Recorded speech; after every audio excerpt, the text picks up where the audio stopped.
Panorama group, जो सोचता है वो करता है। नमस्कार, आप देख रहे हैं भारत लाइव। देखिए, बिहार में आखिर सीटों को लेकर के जो पेच फंसा था और महागठबंधन के जरिए से कहा यह जा रहा था कि एनडीए में सीट बंटवारे को लेकर के सरफुड़ौल हो रहा है, क्योंकि जो उसके घटक दल हैं वो उसके ऊपर काफी दबाव डाल रहे हैं। आपने देखा है कि इन तमाम बातों को खारिज करते हुए एनडीए ने कल प्रेस कॉन्फ्रेंस करके दिल्ली में अपने सीटों के बंटवारे का ऐलान कर दिया है। जी हाँ, आपने देखा है कि किस तरीके से कल दिल्ली में 17 सीटों पर बीजेपी लड़ेगी और 16 सीट पर जेडीयू, 1 सीट पर हिंदुस्तानी आवाम मोर्चा और 1 सीट पर जो है राष्ट्रीय लोक मोर्चा और 5 सीटों पर लोक जनशक्ति पार्टी रामविलास। तमाम सीटों का ऐलान भी कर दिया गया है कल दिल्ली में। लेकिन सीटों के ऐलान के बाद से जो कहा यह जा रहा है कि इन सीटों के ऐलान से तेजस्वी को भी फायदा होने वाला है, क्योंकि पशुपति कुमार पारस जो कि इसके एक हिस्सा थे, उनको कोई सीट नहीं दिया गया है। साथ ही साथ मुकेश सैनी से लेकर के तमाम उपेंद्र कुशवाहा को भी लेकर के कहा यह जा रहा है कि सीट मिलने के बाद से उनके तरफ से कोई ऐसा बयान नहीं आया है। तो तमाम चीजों के लिए बाबा से जुड़ेंगे और जानेंगे कि आखिर इस ऐलान के बाद से तेजस्वी के लिए क्या फायदा सामने निकल करके आता है। जुड़ेंगे बाबा से। क्या लगता है सर, तेजस्वी को कितना फायदा होगा इससे? देखिए, तेजस्वी को फायदा क्या होगा, घाटा क्या होगा, ये तो चुनाव के बाद पता चलेगा। जो परिस्थितियां बनी है वो अब्बास बहुत ज्यादा इस बात की तरफ इशारा कर रही हैं कि ये आसान नहीं होगा एनडीए के लिए और भारतीय जनता पार्टी के लिए चुनाव, क्योंकि 2019 की परिस्थितियों को यदि आप देखते हैं तो इन 5 सालों में बहुत कुछ बदला है। हम जिसकी चर्चा लगातार कर रहे हैं, हम इस चर्चा इस बात को लेकर के भी कर रहे हैं। हमने कई खबरों में ये बात स्थापित करने की कोशिश की थी कि 2019 में जो भारतीय जनता पार्टी के लीड वाली एनडीए 40 में से 39 सीटें जीत करके आती है, यानी 90% से अबव उसका स्ट्राइक रेट है। उसके बावजूद भी इस स्ट्राइक रेट के साथ कहीं ना कहीं माहौल 1 साल के अंदर ही बदल जाता है, लगभग 12-13 महीने 14 महीने के बाद 2020 का चुनाव होता है और उस चुनाव में वोटों का अंतर मात्र 11,000 के आसपास रह जाता है। तो इसका मतलब आप समझ सकते हैं कि परिस्थितियां 1 साल में बदली। हालांकि आपको पता है कि जो 2019 में चुनाव हुए, उस चुनाव में क्या कुछ सबसे अहम था। उसमें चुनाव में अहम था कि पुलवामा आतंकी हमला हुआ था और इस हमले को लेकर के राष्ट्रवाद का जो ज्वार है वो बड़ी तेजी से उठा था लोगों में। इसलिए और ज्यादा बिहार में इस बात को लेकर के लोग एग्रेसिव हुए थे और मोदी के प्रति लोगों का रुझान बढ़ा था, राष्ट्रवाद के प्रति लोगों का रुझान बढ़ा था कि बिहार से भी उसमें 2 जवान शहीद हुए थे और ये हर बिहारी के लिए उस समय इमोशनल विषय था। सब बातों को भुला करके राष्ट्रवाद की बातों पर लोगों ने फोकस किया था और अपेक्षा थी कि नरेंद्र मोदी इस देश की रक्षा, सुरक्षा और मान सम्मान का बेहतर ढंग से कहा जा रहा है कि स्थान रखेंगे। इस बात को लेकर के 2019 का चुनाव हुआ था, लेकिन 1 साल के अंदर ही परिस्थितियां बदली और 2020 में लाले पड़ गए थे भारतीय जनता पार्टी और नीतीश कुमार के लिए सत्ता में पहुंचने का। तेजस्वी यादव ने बहुत अच्छा काम किया और मात्र 11,000 वोटों का अंतर रह गया था। अब इन सारी बातों को कहने और सुनने का मतलब सिर्फ इतना है कि 2024 में जो परिस्थितियां बनी है उसमें कई चुनौतियां हैं, कई अवसर हैं, कई तरह की बातें सामने आ रही हैं और ये 40 सीटों का तिलिस्म टूटता हुआ दिखाई दे रहा है। कारण ये है कि पिछली बार एक तरफा हो गया था सब कुछ। तेजस्वी यादव के किसी भी तरह के मेहनत में कोई कमी नहीं थी और न ही उन्होंने जो बातें की उसमें कहीं कोई दिक्कत था। लेकिन इन सारी बातों के साथ साथ जो वर्तमान परिस्थिति बनी है उसमें से 40 में से लगभग 1 दर्जन ऐसे सीट नजर आ रहे हैं जिस पर लड़ाई बहुत कड़ी होगी। 2019 में भी इन परिस्थितियों के साथ कि राष्ट्रवाद को लेकर के इतना सब कुछ होने के बाद भी कई ऐसे सीट है, लगभग आधा दर्जन से ज्यादा सीट थे जिस पर टक्कर बहुत कड़ा हुआ था। अब इसको लेकर के कहीं ना कहीं एक बात तो साफ नजर आ रही है कि 1 दर्जन के आसपास जो सीट हैं, जिसमें से अधिकांश सीट नीतीश कुमार के खेमे में है, उन सीटों पर लड़ाई बहुत कड़ी हुई है। हालांकि आपको बता दें कि जो सीटें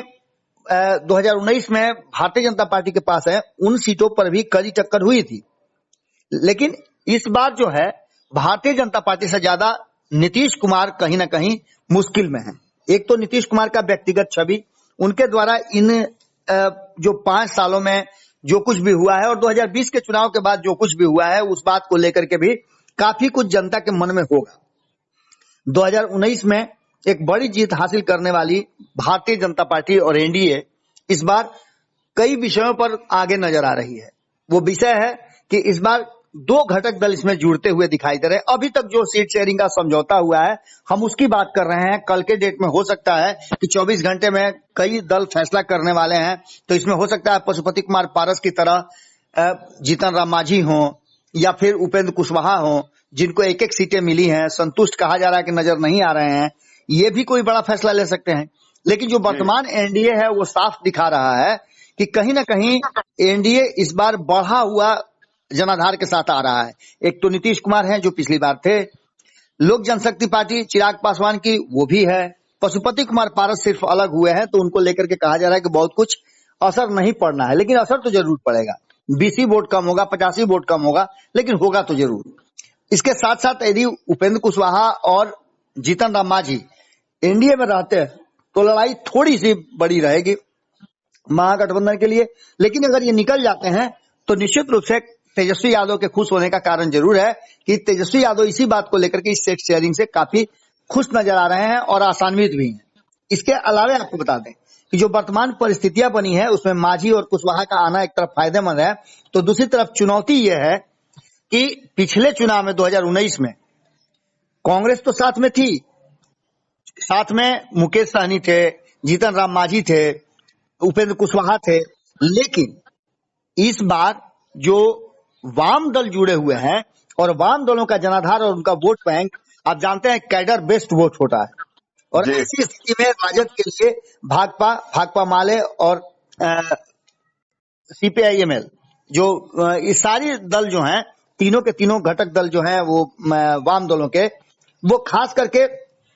मगध के क्षेत्र में, शाहाबाद के क्षेत्र में, और खास करके अगर देखा जाए तो भोजपुरी भाषा भाषी क्षेत्र जो आपको गंगा के उस पार है, सिवान हो गया, महाराजगंज हो गया, गोपालगंज हो गया, इन सारी जगहों पर भी इनका इन्फ्लुएंस काफी होता है। तो एक तो ये है। दूसरा सबसे महत्वपूर्ण बात ये हो गया है कि अगर हम आंकड़ों की दृष्टि से देखें तो 2019 में जिन 6 सीटों पर, यानी आधा दर्जन सीट जो हम बता रहे थे कि काफी बड़ा टक्कर हुआ था, उस टक्कर में किशनगंज की सीट की बात करें तो ये अभी है कांग्रेस के पास, लेकिन यहाँ टक्कर बहुत जबरदस्त हुआ था। और सीमांचल के क्षेत्र में इस बार भी टक्कर बड़ा होगा, कारण कि आप जान रहे हैं कि ओवैसी ने भी घोषणा कर दिया है कि वो 11-12 सीटों पे लड़ेंगे। तो उसका असर क्या होता है, क्या ओवैसी को समझाने में, या फिर ओवैसी फैक्टर नदारद हो जाता है, क्योंकि जो 17 महीने की सरकार में तेजस्वी यादव को लग रहा है कि खास करके मुस्लिम समाज और यादव समाज जो मतलब MY समीकरण है वो उनके साथ रहेगा। तो किशनगंज में ऑलरेडी सीट है और ये सीट रहेगी, ऐसा उम्मीद लगाए हुए हैं महागठबंधन के लोग। तो लड़ाई की बात करें तो कटिहार चले जाइए, यहाँ पिछली बार आपने देखा था कि जदयू की जीत हुई थी, असर क्या था, सब कुछ था, लेकिन कटिहार में परिस्थितियां क्या बदली हैं, तो यहाँ परिस्थिति ये बदली है कि वर्तमान जो सांसद यहाँ के हैं उन्होंने इन 5 सालों में जो काम कई वर्षों में नहीं हुए हैं उन सारे कामों को अंजाम दिया है, और इनका संबंध जो है वो एनडीए या फिर जदयू से नहीं रह गया है, ये जनता के नेता हो गए हैं।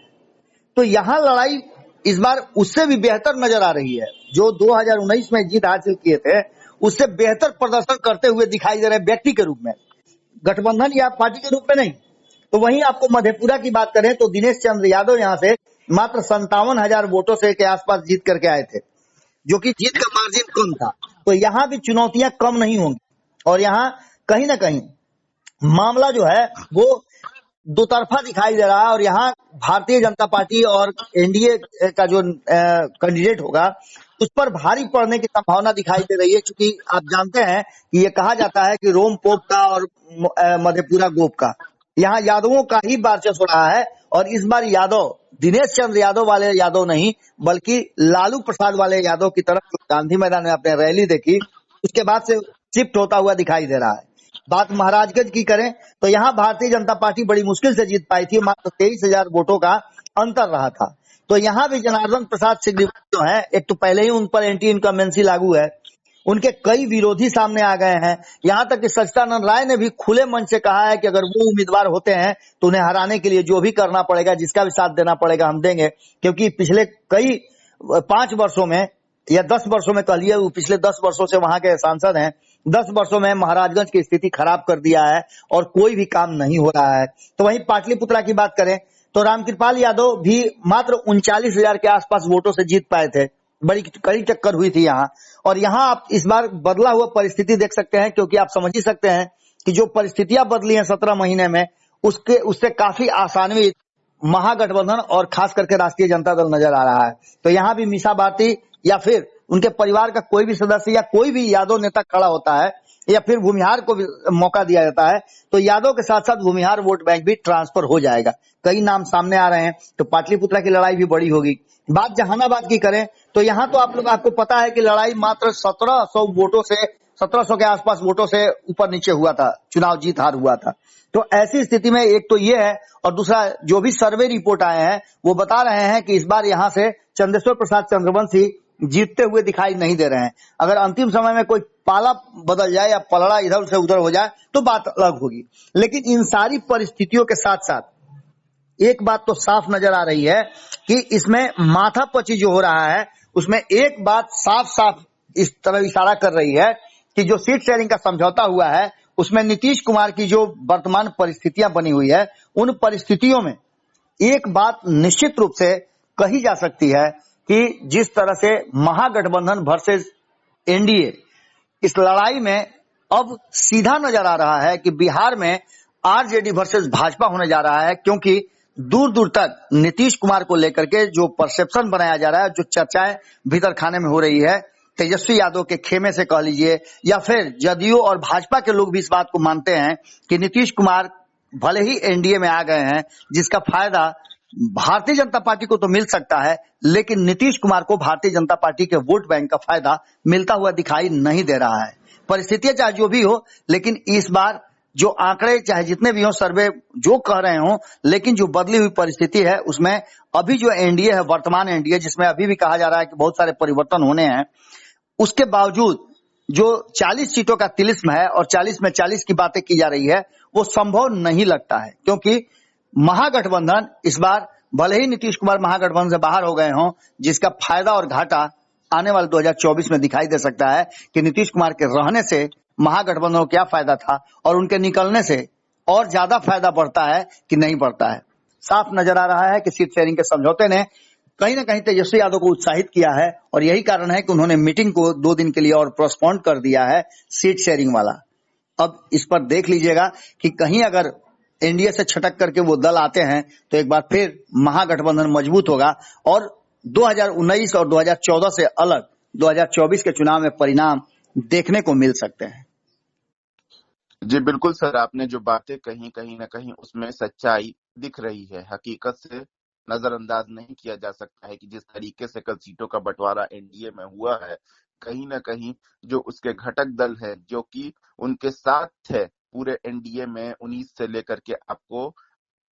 तमाम जो पिछला टर्म गुजरा है लोकसभा का, उसमें उन्होंने साथ निभाया, एनडीए के साथ खड़े रहे। पशुपति कुमार पारस हो, अब जैसे देखा गया है कि जीतन राम मांझी और उपेंद्र कुशवाहा है जिन्हें एक एक सीट दी गई है, और कहा यही जा रहा है कि जीतन राम मांझी और उपेंद्र कुशवाहा भी हो सकता है कि आने वाले वक्त में बगावत कर जाए। पशुपति कुमार पारस ने साफ तौर पर कह दिया है कि बीजेपी ने हमें अगर हमारी सीट नहीं दी तो हमारे साथ नाइंसाफी होगी, और वही हुआ। बीजेपी ने चिराग पासवान को तवज्जो देते हुए पशुपति कुमार पारस से किनारा कर लिया। अब कहा यह भी जा रहा है कि पशुपति कुमार पारस आने वाले वक्त में महागठबंधन के साथ दिखेंगे, यानी कि तेजस्वी प्रसाद यादव को फायदे जो है वो आने वाले वक्त में मिलने वाले हैं। लेकिन तमाम जो एनडीए की तरफ से दावेदारियां की जा रही है कि हम लोगों का स्ट्राइक रेट 40 सीटों में 39 सीटों का था, तो इस बार 40 के 40 सीटें निकालेंगे। कहीं ना कहीं इन तमाम चीजों को देखते हुए बिहार की सियासत जो है वो आने वाले वक्त में काफी दिलचस्प रहेगी और अलग अलग रंगों के साथ पेश आएगी, क्योंकि जो सीटों का बंटवारा एनडीए की तरफ से ऐलान किया गया है उसको अगर मद्देनजर रखा जाए तो महागठबंधन